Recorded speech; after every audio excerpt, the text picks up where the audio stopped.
ഇനിയൊരു ഭരണമാറ്റം വേണ്ടെന്ന വാദവുമായി എത്തിയിരിക്കുകയാണ് ബഹുമാനപ്പെട്ട മുഖ്യമന്ത്രി പിണറായി വിജയൻ. സംസ്ഥാനത്തെ CPM ആസ്ഥാനമായ പുതിയ AKG സെന്ററിന്റെ ഉദ്ഘാടന പൊതുസമ്മേളനത്തിൽ വെച്ചായിരുന്നു നാടിനെക്കുറിച്ചും ഭരണമാറ്റത്തെക്കുറിച്ചും പറഞ്ഞിരുന്നത്.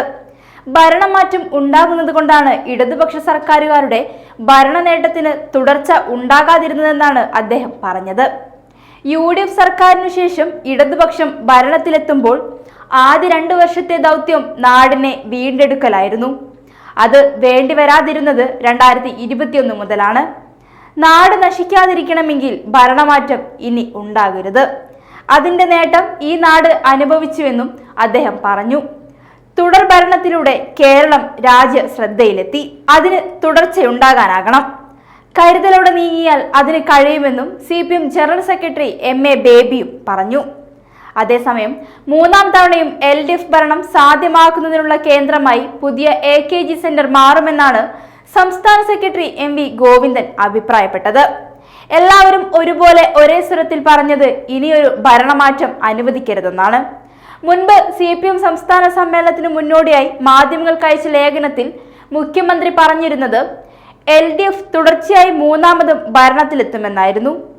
തങ്ങൾ ഭരണത്തിലെത്തിയ ശേഷമുണ്ടായ ഓരോ വികസനങ്ങളും അക്കമിട്ട് പറഞ്ഞിരുന്നു.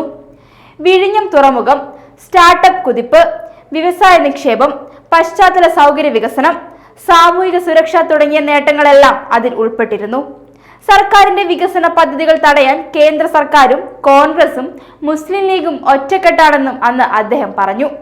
2ാം പിണറായി സർക്കാരിന്റെ 4ാം വാർഷികം നടക്കുകയാണ്. ഈ ആഘോഷവേളയിൽ നേട്ടങ്ങളുടെ കൊടിമുടിയിലാണ് ഇടതുപക്ഷമുള്ളത്. അതിനുവേണ്ടി ഈ സർക്കാർ ഒരുപാട് ദൂരം യാത്ര ചെയ്യേണ്ടി വന്നു.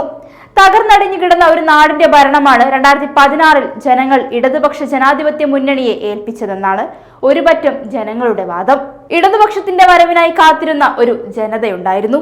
മാറ്റവും വികസനവും വരണമെന്നാഗ്രഹിച്ചാണ് ജനങ്ങൾ ഭരണം നൽകിയത്.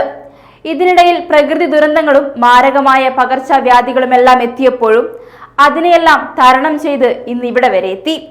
പലപ്പോഴും ഒരു കാരണവുമില്ലാതെ അപമാനിക്കപ്പെടാവുന്നതിന്റെ അങ്ങേയറ്റം അപമാനിതരായി നിൽക്കേണ്ടി വന്നു. ഭരണമാറ്റം വേണമെന്ന് പലരും ആവർത്തിച്ച് പറഞ്ഞുകൊണ്ടേയിരുന്നു.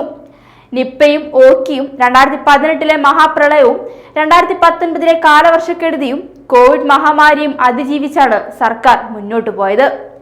കേരളം തകരട്ടെ എന്നാഗ്രഹിച്ച കേന്ദ്ര സർക്കാരിന് രാജ്യത്തെ നമ്പർ 1 സംസ്ഥാനം എന്ന അവാർഡ് കേരളത്തിന് തന്നെ നൽകേണ്ടി വന്നു എന്നാണ് മുൻപ് മുഖ്യമന്ത്രി പറഞ്ഞിരുന്നത്. എന്തായാലും ഇനിയൊരു ഭരണമാറ്റം വേണോ എന്ന് എന്തുകൊണ്ടും തീരുമാനിക്കേണ്ടത് ജനങ്ങൾ തന്നെയാണ്.